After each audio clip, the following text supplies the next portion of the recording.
Pemirsa, Satreskrim Polres Pelabuhan Belawan menangkap pelaku spesialis perampas handphone dengan modus mengaku anggota Polri yang melakukan razia. Polisi menangkap 2 pelaku, diantaranya merupakan mantan anggota Polri. 2 pelaku yakni Supriyadi Mubarak dan Afrizal Murdi merupakan mantan anggota Polri ditangkap petugas Polres Pelabuhan Belawan. Penangkapan berawal dari laporan korban di kawasan Jalan Suasa Tengah, Kelurahan Kota Bangun, Kecamatan Medan Deli, Sumatera Utara.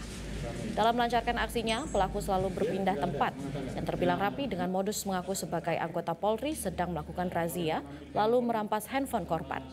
Selain menyita barang bukti hasil rampasan berupa handphone, petugas juga menyita sepucuk senjata api jenis airsoft gun dan borgol. Pelaku tak berkutik saat aksinya diketahui dan langsung diboyong ke Polres Pelabuhan Belawan. Kapolres Pelabuhan Belawan, AKBP Janton Silaban mengatakan dari hasil pemeriksaan terhadap 2 orang pelaku, 1 diantaranya merupakan mantan anggota Polri. Kejahatan seperti ini terhadap handphone dan mengambil barang-barang handphone, kemudian setelah berhasil mengambil handphone para korbannya, terakhir mereka mengatakan silakan kalau tidak terima atau mengambil handphonenya silakan ambil ke polsek, tapi tidak disebutkan di polsek mana.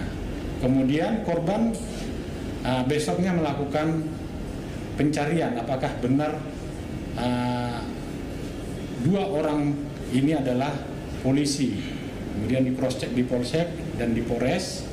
Jelajahi cara baru mendapatkan informasi. Download Metro TV Extend sekarang.